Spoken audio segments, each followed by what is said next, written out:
clearly, if you're here, there's the question burning inside you. Hi, welcome back, or welcome to my channel. I am Alina. I never say that. Why did I? Okay. So depending on how long you've been around my channel, you may or may not know that 2 years ago I moved to Karachi, Pakistan after spending my whole life living in Auckland, New Zealand. I talk about my experience with the move a lot.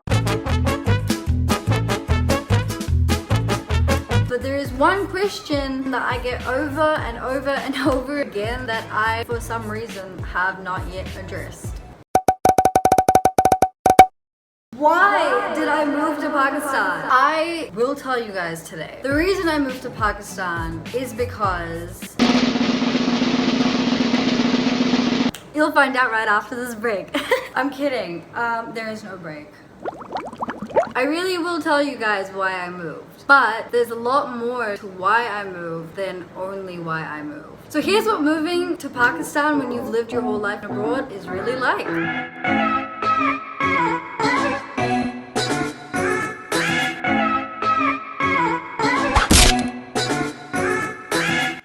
I moved after living in Dubai. My name is Sameer. I'm from England. My name is Roel and I was raised in the United States. My name is Sayyid Ahmed Khan. I'm originally from South Africa. My name is Areej. I moved here from Ireland. My name is Jusha and I moved to Pakistan from England. My name is Abbas Raza. I am from Toronto, Canada. My name is Samal. I moved from Abu Dhabi, United Arab Emirates. My name is Mushtaba Kazmi and I'm from Kuala Lumpur. My name is Mariam Akai. I'm from Houston, Texas. My name is Mohit. I've lived 17 years in India. These may not be my stories, yet at the same time they are. Because everything everyone in this video speaks about may as well be my story. All the feelings and thoughts were just so in sync with how I felt when I moved.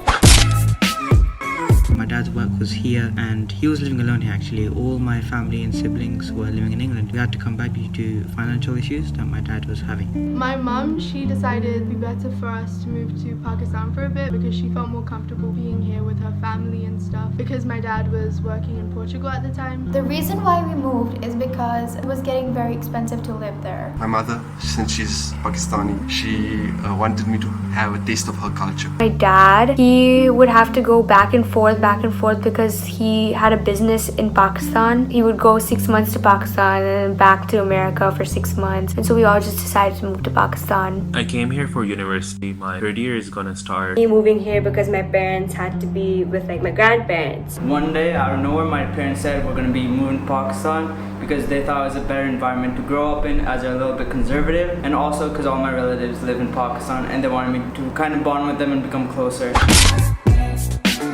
The school and the education. When I came to Pakistan, I felt like the stupidest person over there. I didn't know what the hell I was doing, but it was a huge obstacle to face because compared to all of the kids over there, I barely knew anything. And another thing that I struggled with was finding the right friends that vibe with me, you know what I mean? I've made many friends, but most of them probably I just don't click with. And another like obstacle I faced was like the living conditions. In America, everything's like so easier, you know, it's much more peaceful. There's no like light going or like there's no mess on the streets, I guess. And the traffic laws, the rules and regulations, there's none of that in Pakistan. Just adjusting to culture and the life here, there was a big culture shock. In London, I was used to like going for jogs or like going to the store by myself, you know, like going out with my friends on the train, on the bus. Here, I couldn't really do that because it's like not very safe. Not like jogging is like the biggest obstacle, but like things like that,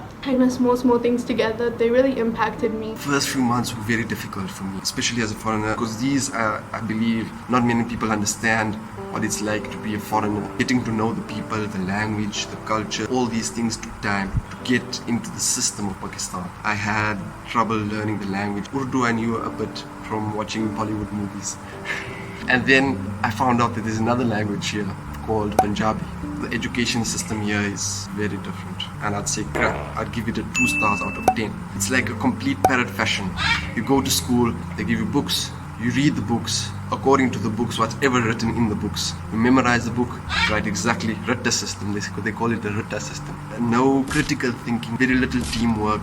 The very first day of my A1, I went to school. in class, I sat down, and nearly the very first thing that the teacher said was, okay, here's the marking scheme of the exam, and 1, 2, 3. If you do this, you will get this much marks for this month. I was shocked out of my mind, because in my whole life in South Africa, we were taught to learn. If you learned, understood the subject properly, then at the end, the marks would automatically come.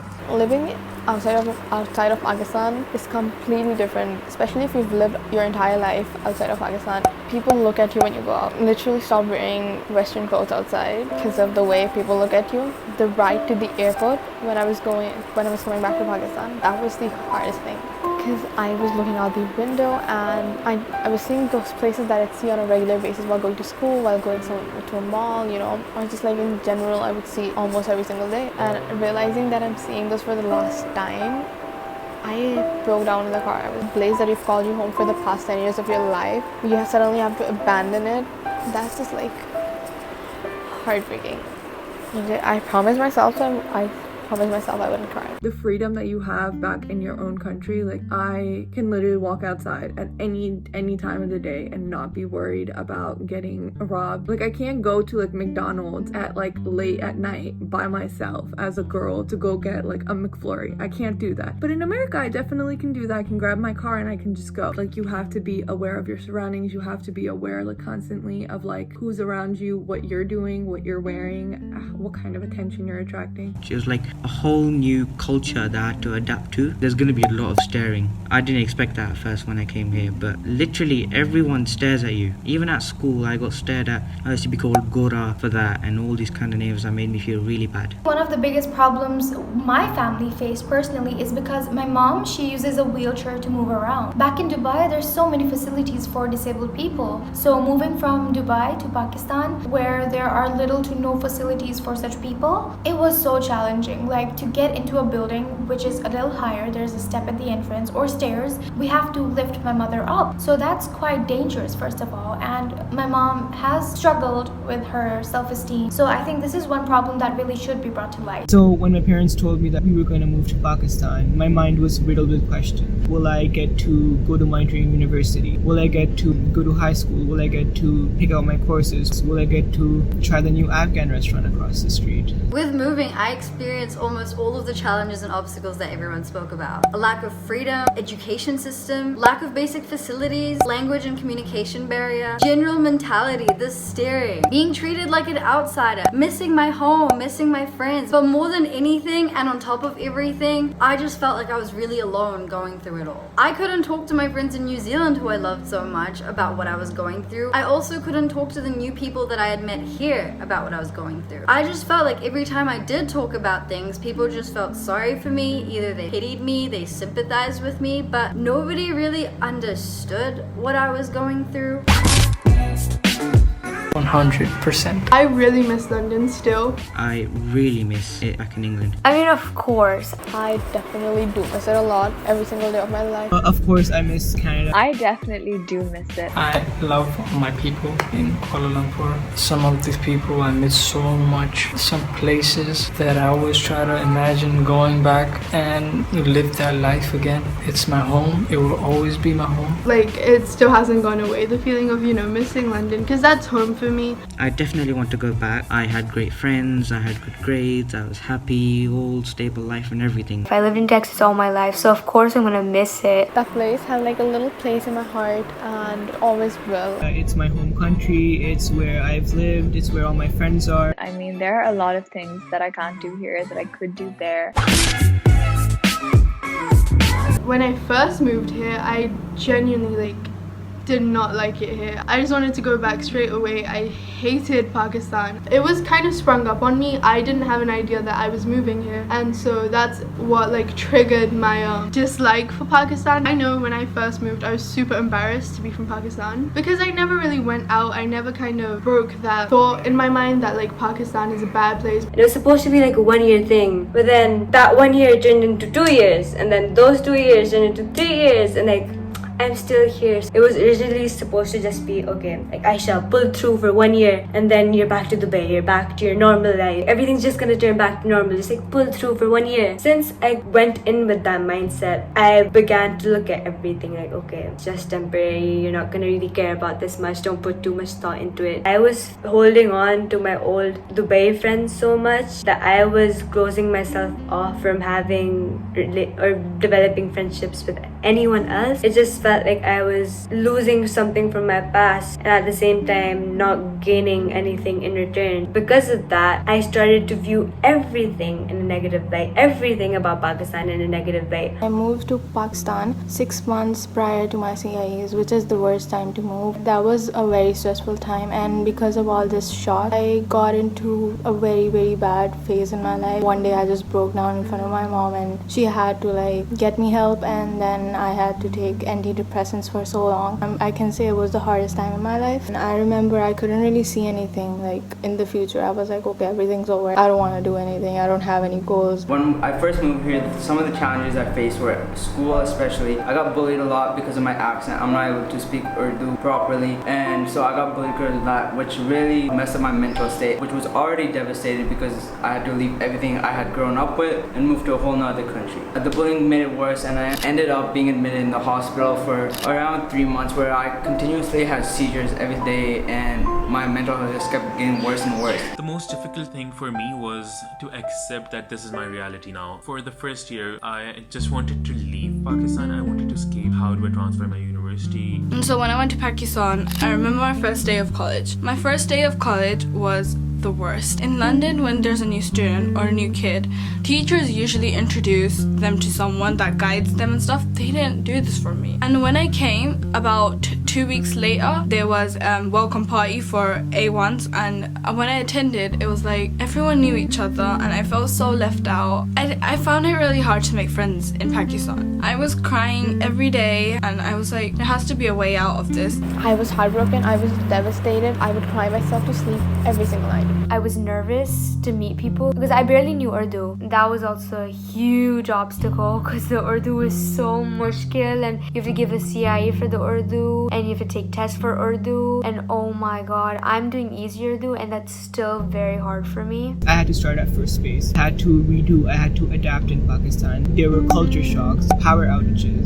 new family dynamics. For the first 2 years when I moved to Pakistan, my life was a complete drag. I lived in a monotone, grayscale world. I never smiled. Everything felt gloomy. When I first moved, I felt like everything was voodoo. I knew nothing. I didn't know how to talk to people here. I didn't know how to make friends over here. I'm a lot sensitive than other people, and the mardbano type of thing really gets me. It makes me angry, you know? Why? I just want to be myself. For the longest time when I first moved, I was in a state of complete denial. It's like mentally I was still in New Zealand, but physically I was here in Pakistan. And because of that, I was unable to move forward in my present because my heart and mind was still dwelling in the past. And honestly, it wasn't until very fairly recently that I finally came to terms with the fact and accepted that I'm living here now.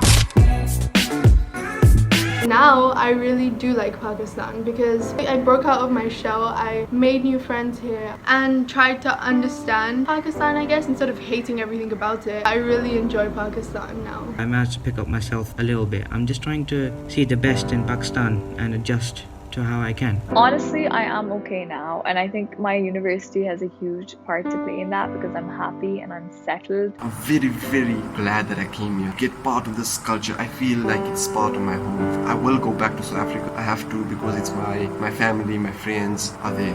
But in Pakistan, I've made more friends than I don't think I'll ever make in South Africa in my life. Right now, I'm pretty calm about it. I mean, it is what it is. I'm used to this place. I enjoy it. So yeah, this is my second home. It's gotten easier. The thing that I had been lacking so much, and the thing that had made me view everything in a negative light, I had finally gotten that. I had finally gotten that friendship that I used to have in my old country. And if anything, it was stronger than what I used to have. It made a 180 change to my perception of Pakistan. And that is because I had finally found my people. I do want to go back.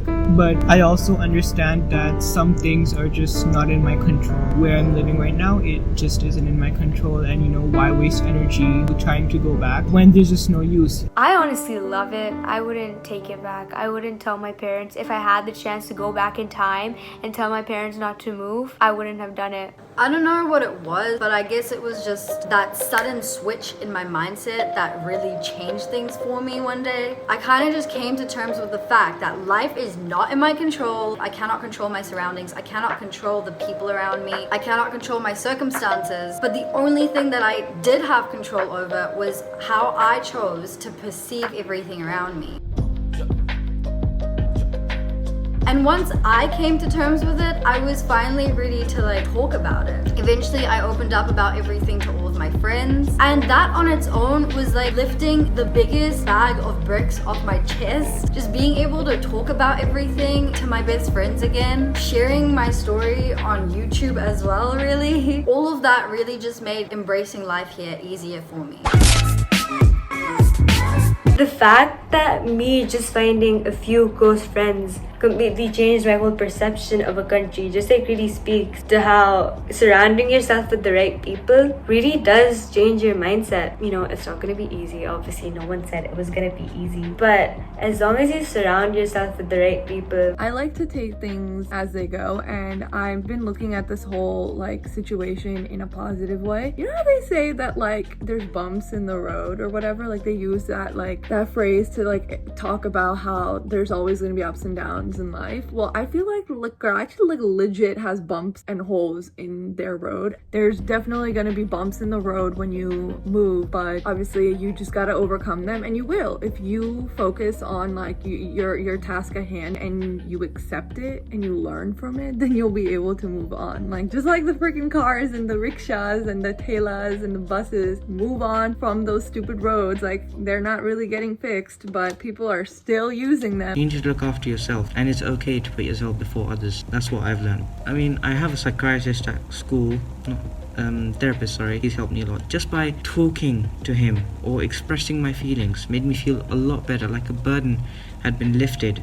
It's going to be hard, but you're going to become more resilient, and you'll definitely look back and think of it as a learning experience. Stuff happens in life, and it doesn't always go the way you want it to. If you're finding it hard to make friends, you're not incapable. I have amazing friends now in Pakistan. I wish I was closer to them earlier on. I met a lot of my friends in Pakistan through YouTube, and I feel like if you're finding it really hard, make a YouTube account or maybe start blogging. There's a community out there literally waiting for you, or you're probably not happy and you want to go back, but because you're there and there's nothing that can change it, the only thing you can do is accept that you're there and you can overcome problems. Please don't be fixated on the thought that Pakistan isn't good, because you have to find the good in every bad thing. I feel like when you're in a situation you don't like, there's two choices you really have. You can choose to cry and suffer, or you can choose to make the most out of the time you have here, to go out, make friends.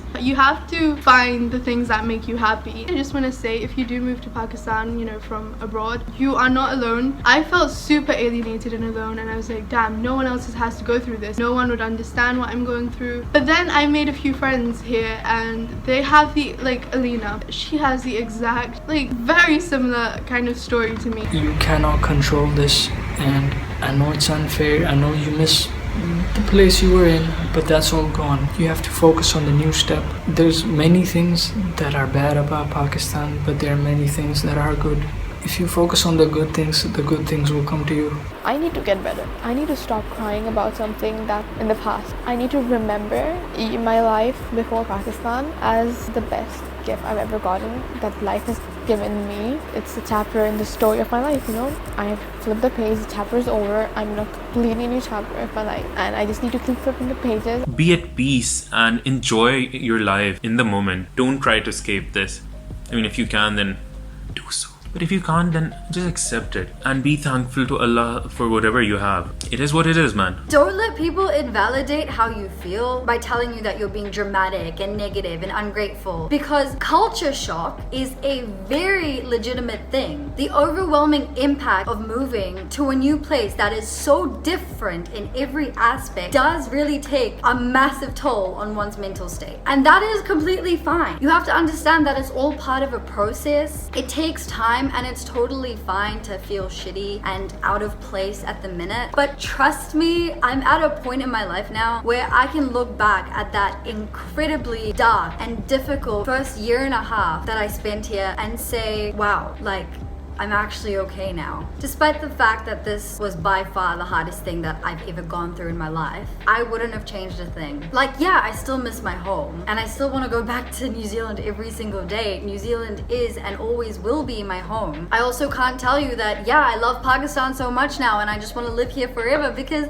I don't. But I've grown in ways that I would have never been able to had I stayed in New Zealand these past 2 years. And I can say for a fact that I'm definitely coming out of this stronger than ever before.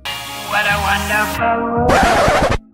So why did I move to Pakistan? Well, it's a combination of reasons. There's no big scandal or gossip, like there's no tea in this story. Despite the many assumptions that people made, we did not lose our jobs, we were not deported. I didn't move here because I got married. And no, I didn't move here for attention. Yeah, like I would willingly put myself through all that pain and misery for attention. Y'all are wilding, man. So the decision to move was made solely by my dad, the one Pakistani parent that I have. He has his business in like the Middle East and Pakistan. So while we were living in New Zealand, he always had to travel back and forth between New Zealand and here. New Zealand is literally located on the other side of the planet. It's literally a 24-hour flight away. So that just got really inconvenient because he couldn't give 100% to his family. He also couldn't give 100% to his business. On top of that, my dad kind of just started to miss his home. My dad left Pakistan at a very young age and hadn't gone back since, well, up until 2 years ago. So he missed his roots, his family, his culture, and he also wanted his kids, because we were growing up, to connect with his culture. So yeah, basically the patriot within my dad just woke up one day and we got dragged to Pakistan. And as a 16-year-old at the time, I had no say in the decision whatsoever. I just had to deal with it. So yeah, that is why I moved to Pakistan. What a wonderful...